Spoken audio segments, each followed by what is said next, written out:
well and educate.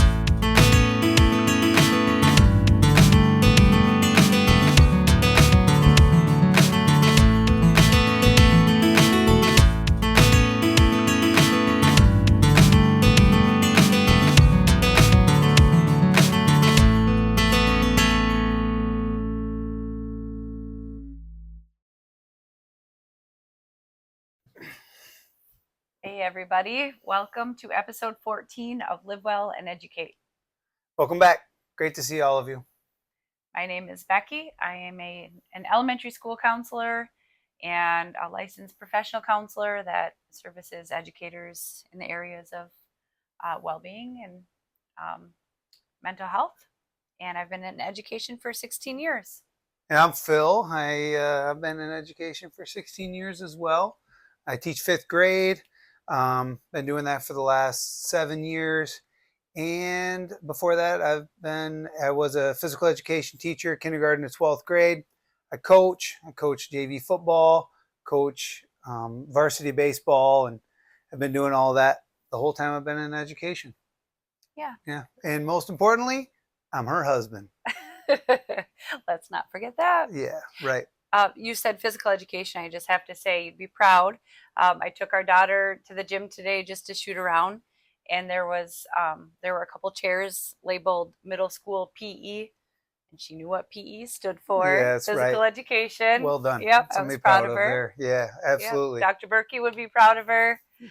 All the Western professors would be in our department. That was a big thing that they focused on. That's right. It's not gym. It's not gym. Physical education. Gym's a room.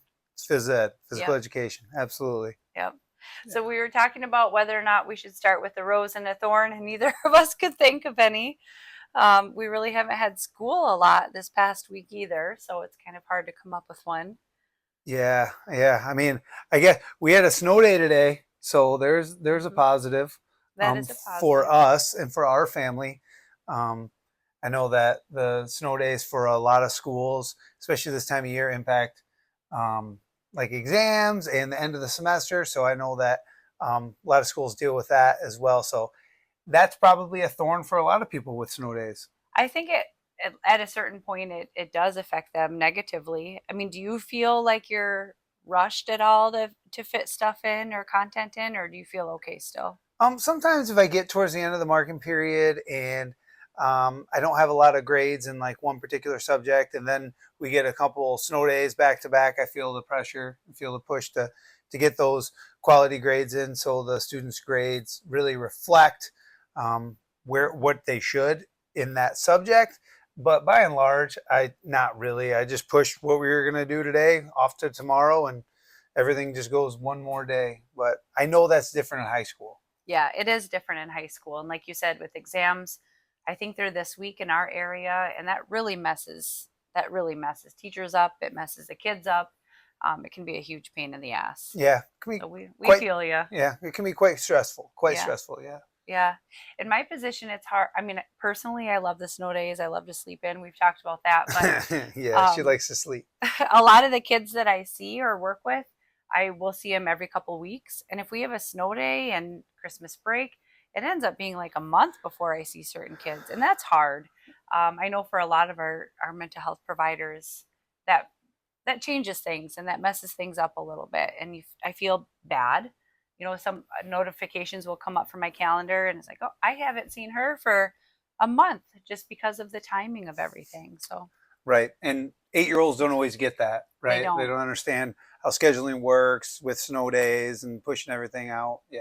Yeah. Oh, yeah. They stop me in the hall. Well, I haven't seen you. I mean, they just call me right out in the middle of everybody. I'm really sorry. I'll see you, next week, hopefully. Get to it when I get to it. Yeah. Absolutely. Yep. So we had a lot of feedback from last episode on what we didn't learn in teacher school, or they didn't teach us this in teacher school. And so we thought we'd do a part 2 of some of the concepts that you guys have submitted to us and ideas and topics. So thank you for that. Thank you for submitting ideas. Yeah. It's always good to hear from all of you and some of that information. And one thing I was thinking about over the last week is, I notice that I find myself when I'm teaching, and I didn't learn any of this in teacher school and college from my mentor teachers, which I had some good ones and had good professors in college. Yep. But I find myself doing things that stuck out while I was in school, right? Oh, Like right. I had good teachers that did really good lessons or had really good procedures, and I find myself doing that. So, it would be hard for a teacher that was maybe from a really big district and then they have smaller school, or they're in a smaller school, or vice versa. If Mm, they grew up in a small school, end up teaching in a large school, like though I think that stuff matters. It's different, and it could really be a challenge for somebody. right. Yeah, that's a really good point. And maybe you find yourself doing things that you learned, and maybe it's not the right thing to do either. Right, it's just what you You know, know. it's what you know, or Yeah. it's what they've always done. Hmm. And maybe it's not best practice and not appropriate anymore. So, Yeah. As the old, like, you don't know what you don't know, right. right? And if there's nobody to tell you how to do it better, or how to improve what you're doing, like, you're just going to keep doing it, and there's no way to know until, again, until you find something better, or you find a different practice from somebody else. Yeah. Well, I think that brings us to our first point that someone submitted was that you don't learn how to ask for help and like who to ask for help from without feeling weak. I think that a lot of times educators are seen as these people who are invincible. I just talked with someone, and it's like, we're kind of loud. We're not robots, like we need help and we can't be expected to know everything. And how do you ask for help and who do you ask for help? And I think that was a really good point. Yeah, it is. And asking for help in anything, anywhere, is really challenging. And um, in a school, everybody's busy. Everybody's got, especially mid-year. Everybody's classes should be in their routine, should be doing their thing. Everybody's got their head down. They're doing their thing. It's hard to know who to ask for, and when it's appropriate to ask for help. Hmm. Um, the squeaky wheel always gets the grease. So you don't want to be the squeaky wheel constantly asking for help, but understanding when it's appropriate. Again, you don't know what you don't know, and if Right. nobody's telling you, it's trial and error, and you figure it out along the way. There's no right answer. Some people are better problem solvers than others. Some people have colleagues that they teach right next door to that they can always go to with a problem. But for those people that don't have that, it can be quite challenging.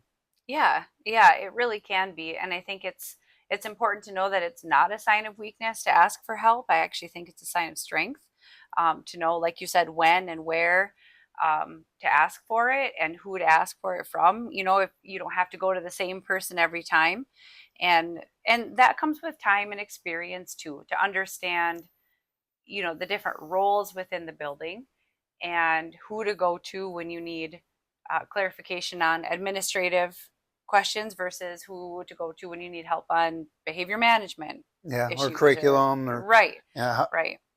how to teach a certain skill. Yeah, Yeah, absolutely. yep.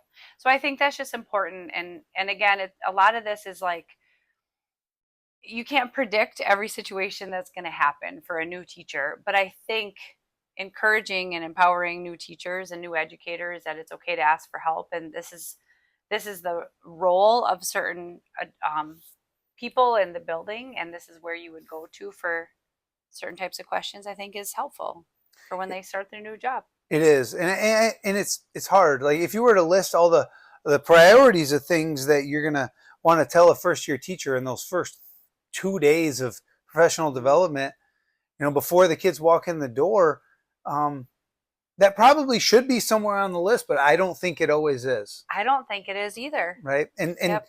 and we say, like, we didn't learn this in teacher school. It would be hard to instruct that or teach that in teacher school, because every single district, every building is so unique and so different. It is. However, I think, and this is another point, I think part of that is teaching new educators and maybe teachers specifically what, like the ancillary roles do, like what they're there for. Like if you have an issue with a student, and you have an issue with their behavior, who can you go to? Or if you have a student and you're concerned about um, their handwriting, who can you go? You can go to an OT. And I think educating them on the different roles within the school, which is typically the same, Yeah, right, from district to district, they should I think be. is important. I mean, they should be though. But I want to disagree a little bit on that because um, I don't think that like the school counselor in every building is going to be, quality. Where if you have an issue and you go right to the school counselor or you name the position, that particular person will always be able to help you the way that they probably should be able to. Um, I, Right. I think it's a little bit more fluid, I guess is what I'm trying to say. I guess understanding those roles in like general in the general sense would be super important. So that's a really good point. Um, However, I don't know that every building has somebody in each one of those roles that would be able to give you a hand if you need it. For sure. Yeah. Yeah. Like you said, every district is different, and the person in the position that you think you should go to may not always be helpful. Right. Or, But it yeah. is a good point. Like I think one time there was one district that I was in, and it was either the first or second day of professional development. And to your point, it, they carved out an hour where all the support staff had 5 minutes explaining their role in the school. Hmm. And it wasn't just great for new teachers; it was great for like experienced teachers coming back in, like, oh, that's right, Yeah. school counselor, they're going to be able to help me with behavioral issues. But if we see something way beyond that, we come to them and then they're going to try to refer it out, like they can't handle all those issues. Like that stuff is really good to hear. Hmm. What's the difference between a school counselor and a social worker? Like that line is still gray for me, and I'm married to a school counselor, Hmm. right? But Right. hearing that is super important. Yeah. I think so too. Yeah, I would agree. That's a really good point. And also I mean, this is now we're getting to district specific like recommendations, putting a face to a name, especially if you have part-time staff. Right. I think that's super important. If you have people who are working in your building, I think a formal introduction is important at the beginning of every year, making sure that people are introducing themselves and explaining their roles and their schedules so that everyone knows, when they're in the building, I think is really important. Right. And it shows that you value, That's exactly what I was going to say. yeah, Yeah. you value that ancillary staff member. Yeah. Like it empowers those people to say, hey, this is what I do. This is what you can come to me for help Hmm. beyond me pulling students out from what I already do, whoever's already on my caseload. And again, like you said, helps them feel valued and supported, and making sure that the entire staff knows what they're there for. Yes, I would also add secretaries, Mm-hmm. custodians should be included in that. When we get a new custodian, I think it's important to introduce them, let everyone know, hey, this person is going to be in the hallway, they might be in your classroom, this is who they are, this is what they do, this is their shift, This is how to get a this is hold how of to get a them. hold of them. Right. Now we're going down a rabbit hole, but I think it's really important. Again, it all comes down to feeling valued. Mm-hmm. Everyone who works in a school building um, needs to feel valued and should feel valued, and it doesn't take a lot. Yeah. In I think we can assume like there's a lot of things that are like implied tasks that like a school counselor, a social worker might do. But if they're like, I'm sure that there are several districts out there where school counselors and social workers don't meet or don't talk regularly as they Mm-hmm. probably should. So like if you're having those discussions or presenting 5-10 minutes to the staff, like you might be able to identify some friction points in those two roles, and then the counselor and social worker can probably get together offline or on the side and figure out like, hey, who's going to tackle this. Yeah, absolutely. Yeah, for sure. Even in my current job, questions come up. Whose lane is this? All right. And we have to hash it out. Okay, this is a situation. This is the history. These are the behaviors we're seeing. All of it, and we have to hash out who's going to take this on. Right. And that just reminds me of things like in the military. Like if we're going on an operation, like we have to know whose role is identified for this plan? Like whose responsibility is this? Yeah. Because if we're like pointing like, is you me? Is it me? Is it you? Is it? And then Yep. maybe sometimes then nobody's going to do it, Yep. and a kid's going to slip through the cracks. Yep. Yep. Yeah. Exactly. Mm-hmm. Um, Good one. That was a good one. thanks. Yeah. Yeah, it was a good one. Yeah. Okay, another one that's a little bit, well, a lot of bit heavier is mandated reporting. Um, I don't remember learning anything about being a mandated reporter I don't in remember. my. No, I remember it being mentioned or like Mhm. told like you are a mandated reporter. Mhm. But what does that But mean? right, Like yeah, I I remember don't the know, first time that I called CPS, like it was and and I you'll don't never forget it. I'll never forget it. Hmm. Um and I don't think it's their fault, but it was like super overwhelming. I wanted to make sure that I did everything right, crossed all my T's, dotted all my I's, but it was not a very welcoming, streamlined Hmm. process. And it was quite confusing and cumbersome. And I hung up the phone, was like, did I just do that right? Because if I did it wrong, then I feel like I'm letting a child down. Like it's a really big deal. It's a really big deal. Yeah, it really is, and that's a really good point. I mean, it's a difficult decision sometimes to know whether you need to report something or not, right? That's the first step, is deciding whether you report something. And then to take those steps to report something is confusing and cumbersome. And there's a lot of information that they ask for, at least in the state of Michigan, which is appropriate. We're not criticizing the state of Michigan's process by any means, but there's a lot of information that you ask for. I don't know if you knew this the first time you called CPS. You should have as much information about the individual student as you can on hand, Mm-hmm. right there. I didn't know it, and I was like, "Oh shit, let me look it up." I don't know. I don't know their date of birth. I don't know, their address.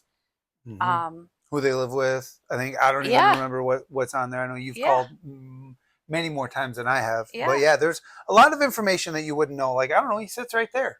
Right? Like that's what I Right. know. He comes in, he's in fifth grade, and he sits right there. Um, I I don't know any of the other information, but he told me some things that you need to be aware of. But like that information doesn't like they won't take it unless you can give them the other information that they're looking for. Right. Yeah. Right. And then you get done, and it's emotional. It's hard. I mean, you hear this information and you know what needs to be done, and you know it needs to be reported, and then it's like, holy shit, did I tell them enough? Did I give them the right verbiage? Are they going to pursue it? Are they going to let me know if they're going to pursue it? No. The answer is no. Um, and what happens now? Are these kids' parents going to be pissed? Yeah. There's a lot of emotions that come with reporting. Yeah, and that brings me to another time we had at professional development. We had a lady come in and present to the staff about um, the process and how to do it again, which would have been really good in college. But Mm-hmm. I mean, at minimum, it was really good to see and hear in professional development. But that was the first I'd heard that like there are guardrails for what you can ask and can't ask a Mm-hmm. child. And if you ask too much, done. Too much, it's over. Like you have to like leading questions. Like does every first year teacher, fifth year teacher, 10th year teacher Mm-hmm. know what leading questions are? When you're just trying to like ask questions so Johnny feels comfortable in class so he can get Right. his shit together and learn a math lesson. Um, like Mm-hmm. that's daunting and overwhelming because you want what's best for him Right. and you want him to get it out, but you can't ask too much, but you still have to ask enough. Yeah. Right? It's that like I'm a teacher, I'm not a lawyer. I Right. don't. It's hard. They gave us these little cards that we could follow along with, but man, I feel like it's overwhelming. It's kind of scary that like I have to stay within what these cards are telling me I can ask, and I feel like every time I do it, I'm gonna slip up and do something wrong. Yeah. Yeah. I think that's really, it's a huge challenge. And you're right. They could teach us that in our education program, but really, when it comes to real life, every situation is so different. It's so challenging and complex and emotional. and you just want to keep the kids safe. You just want to protect them. You just want what's best for them, and you just don't want to fuck it up. At the end of the Right. day, you Right. don't want to fuck it up. And once you make that call or submit that report, it's out of your hands, and it's hard. It is hard. Mm-hmm. Mm-hmm. It's really hard. And Phil, I mean, like you'll ask me how my day is, and I don't ever give you any details, but I tell you, I just had to submit a CPS report, and then he knows that like I need a hug. Yeah. That Like was a it's day. just, yeah, that Yep. was a day. Mm-hmm. Um, it's hard. There's so many emotions tied to it. So I guess, even just giving new teachers a heads up, like, hey, go find somebody after you do it, or go find somebody to help you submit your first report, Yeah. Like walk you through it to make sure that you feel confident. I think first it's time you have huge. to submit a Yeah. report, grab this person and Yep. they'll walk you through it. Yep. Because and even submitting a report, there are multiple ways to submit a report. Which Right. one do you choose? That person could hold your hand and walk you through it. Yep. Yep. Absolutely. I wish someone would have told me that. Mm-hmm. Yeah. All right. Let's do something a little lighter. What about how do you break up a fight? Oh man, yeah, that's a good question. Like, how much force kids are going at it? Yep. I mean, I've always like whenever I've broken up a fight, I always hoped that that other students break it up before I have to. Yeah. But I've broken up some fights, high school girl fights. Nobody's getting in the middle of that. Like nobody gets in the middle of high Those school are girls fight. intense They and are. real scary. Yeah, yeah. Mhm. I mean, Yep. there was one fight that I broke up in high school. I will never forget it. First off, by the time I got there, one girl's shirt had been pulled off, and like her shirt was off. She was sitting here in her bra, and she had huge boobs, and like it was in the lunchroom, and there were kids crowding around like in a movie. They weren't chanting fight, but that was the only thing they weren't doing. And that girl was on the ground, the other girl was on top of her, and she gave her a cheeky. She was giving her a cheeky, and there was blood everywhere. And it was blood all over her. It was all over. Like, and then that was when I had to like push the other girl off of her. Right. So I pushed her off to the side. Then she had to release the cheeky. Blood all over the ground, all over her. I had to pick the girl on the ground up and carry her to the office. And I got blood all over me. I mean, it was wild. There was like 100 kids around us that could have broke it up. Nope, not breaking it up. You had to carry the girl with the shirt off to the office, right? Yes. Yes. Yes. Yeah. And you were after, what was the main thing you were concerned about? Was holding a girl. Yeah, like restraint, like getting her away, a girl with just her bra on. Yes. Right? We're talking a high school student with just her bra on. Yeah, I remember you being really stressed about that. Like, did I do it right? Are there cameras to make sure? Like, I remember that. Yeah, do I do it right? I mean, like you want the girl to be safe. I mean, she's literally, there's blood squirting out of her mouth, and I'm worried about like, oh, am I gonna put my hands in the right spot? Like that was pretty stressful. Yeah, that was really stressful. I mean, whoa, the blood everywhere. That wasn't. Yeah, that was wild. Was intense. Right. So no, the kids didn't break that one up. Most of the time they break up boy fights, though. I will say they do. Not always, but and there isn't always somebody there to break it up. Right. So like, okay, so I worked in high school for a long time, and boy fights happen.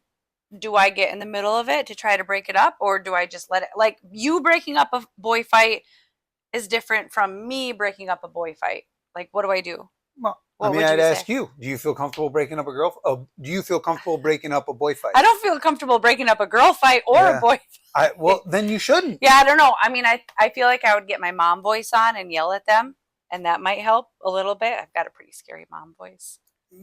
I mean, maybe. Maybe that would stop them, but I don't know. Do you think you should break up a boy fight? We're talking two 18-year-old men, right? I mean, they're physically men.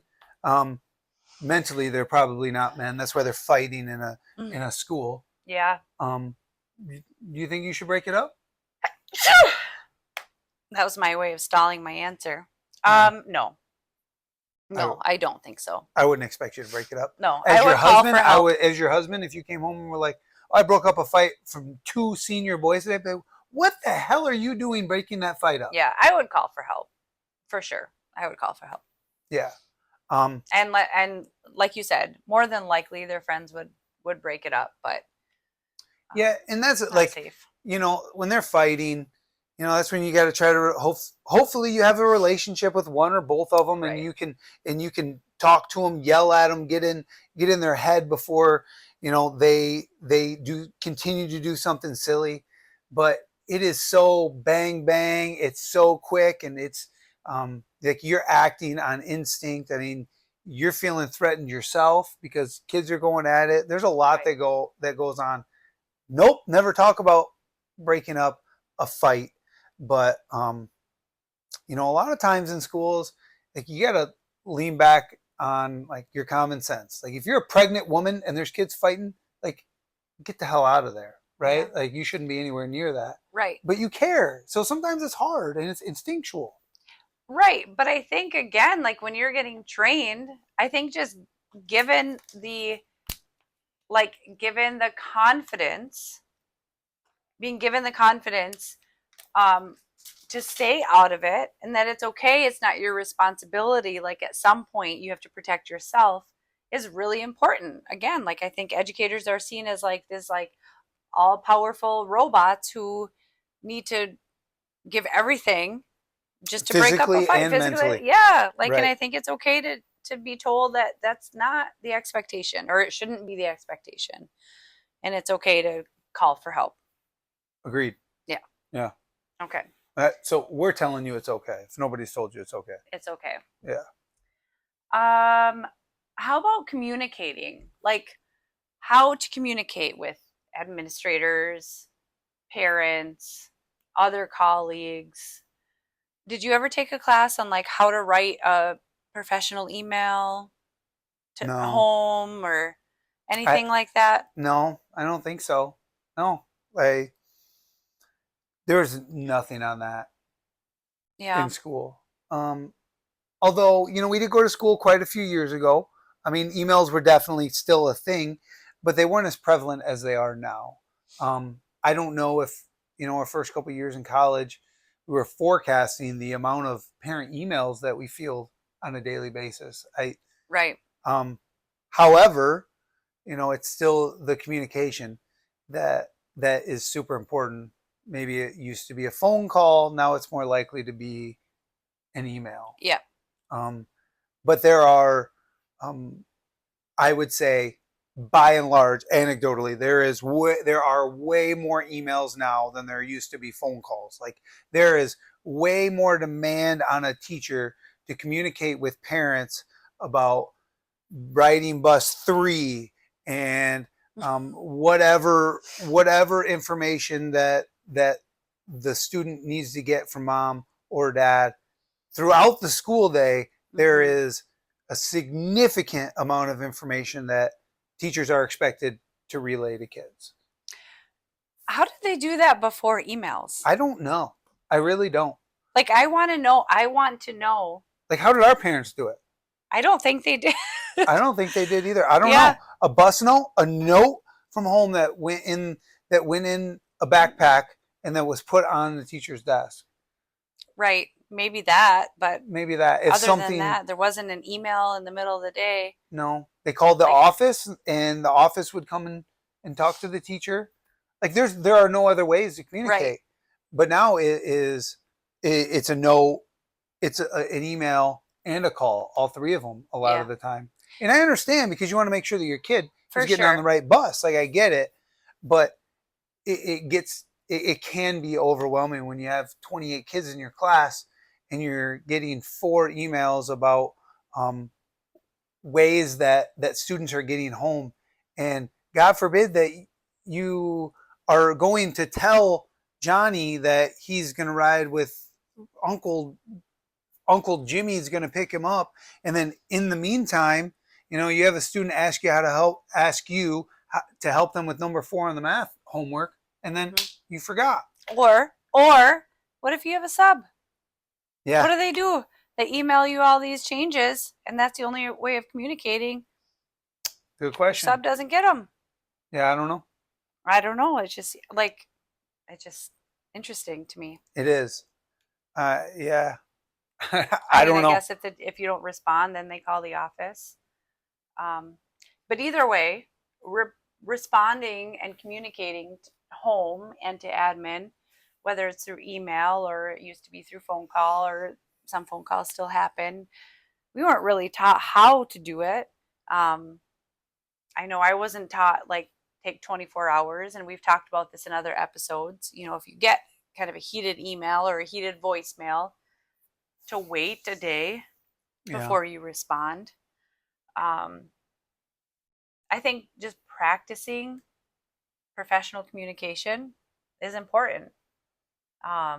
Practicing sending out positive emails or phone calls is important. We did learn a little bit about the compliment sandwich. Is that what, Yeah. or the feedback Feedback sandwich? sandwich. You Yeah. know, Which could be the positive same and then, thing with communicating with right. parents for Yep. sure. Yep. Um, yeah. And I think a lot of these things, again, there's only so much time in college. There's only so much time in Mm-hmm. professional development. And as I think leaders sometimes take for granted that people are going to have a significant amount of social skills Mm-hmm. and common sense, right? Like, Yeah. and I don't know if that's always the case. Um, it, it's not. So I think that might get some teachers in some hot water, or maybe cause some undue stress because maybe those skills don't come very easy to them. No, and that's okay if it doesn't come easy It to you. is, You know, if absolutely it that's is. not, your passion is education, and if you have areas of, weakness, which is communication and common sense, that's something you need to work on. You need to find a mentor. You need to find someone that can help you with it. And that brings us back to asking for help without feeling like you're weak. Right, It's right. okay to have somebody look over an email before you send it and give you feedback. I still do that often, Yeah. right? There's a difference between having an implied task of like sending an email back and like knowing the correct way to respond to that email. Like, yeah, Mm-hmm. I need to respond, but if nobody's ever taught you the correct way to respond to a nasty email, or an email that you're not really sure what the tone is, like, how are you supposed to Mm-hmm. know? Right, right. Yeah. Yeah. Okay, the last one I do want to touch on, because I think this is really important, is emotional regulation within your classroom or within the school building. It could be in the hallway, in the gym, in an office. Um, I don't remember taking a class on regulating emotions with students, helping students regulate their emotions. I don't remember. I have a terrible memory. Maybe we did. Can you remember anything like that? No, no. There was nothing, particularly in the elementary program. I don't remember anything on that, which is, I mean, again, we could be wrong. Sorry if you're a professor out there and be like, I had you in my class. Um, sorry. Um, maybe what you taught me, maybe maybe it didn't stick with me. So change your tactics, I guess, is what I'm saying. Sorry. Um, but like, I feel like if it was quality, it would have stuck with I us, think so too. right? So, Yeah, I wouldn't have um, been so like, ugh, like timid, yeah, maybe. there was nothing there. And coming like 16 years down the road, understanding how much it impacts the day-to-day activities in the classroom, and how you're teaching and what you're teaching and all the other kids in the classroom, it's pretty damn important. It is. Yeah, Yeah. it really is. And I know that, like you said, this was 16 years ago now that we graduated, so 20 years ago that we were in school. And I know a lot more education about trauma has come out, and a lot more education about social emotional learning has come out, and trainings and stuff. So maybe that has changed, and maybe schools are doing that. And we could definitely look into it. But if you're in our era or our generation, that wasn't something that was touched on. And that's definitely something, again, that was a little like, I really don't want to mess this up. Like, I know this kid is struggling, but I'm heightened now too. I don't know how to stop this cycle, and I just want to yell. Yeah. Like I'm up here and I just want to yell. I know that's not the right thing, but I don't know what else to do. Yeah, I mean, let's imagine that you're teaching kindergarten. You do your student teaching in like this really like affluent, great school district, and like your biggest issues are, kids forgetting their gym shoes on gym day, Yeah, right? Like a right. physical Physical education education. day, right? They're forgetting their shoes. All of a sudden, you're a first year teacher and you get hired in a school that really struggles, and you're in a kindergarten class, and there's kids throwing tables and flipping chairs. What do you do? Right. Like before I started teaching, I had never seen anything like that. Like I didn't know that like teachers remove all the kids from the classroom and let that kid do whatever he needs to do. Had no idea. Like Mm-hmm. I didn't even know that was a thing. Kids didn't do that when I was in kindergarten. Kids didn't do that in my pre-internship. They didn't do it in my internship. What do I Right. do Right. Or on the flip side, what do you do with a kid, with a high schooler who has their head down on their desk and their hood up all day? all day? What do you do? What are some approaches? What do you say? What do you like? Who do you call for help? I mean, you feel stuck and you have 25 at minimum other kids in the room to take care of. And it's really overwhelming, It can very be, and you overwhelming. can feel helpless. Like you Yeah. feel helpless. Like what do I do to help this kid? Because obviously there's something going on. Flipping Right. chairs, hood up, head down. All right, we're talking about a 5-year-old and an 18-year-old, but Mm-hmm. they both have their own issues. Yeah, Right. every situation is unique. Right. And I think that circles back to knowing who is working in your building, right? Knowing what everybody's roles are, knowing who you can call for help, who works with specific students. It all ties together, right? Because you're not alone. You shouldn't feel alone. If you do feel alone, reach out for help. Reach out to us for help. We'll talk you through whatever we can talk you through. But hopefully, you have someone in your building or in your district or in your professional circle that you can ask for some guidance from. Yeah, there are people that help. If your administration struggles relaying that information, again, reach out to Becky, Superior Educator Wellness Services. Um, Google it, find it on Facebook, DM her. She'll give you some pointers anytime. Yep, Yeah, you've got this. we got you. Don't forget to like our like the post, like our YouTube, subscribe, and we'll see you back here next time. All right, have a good night. Bye. Bye.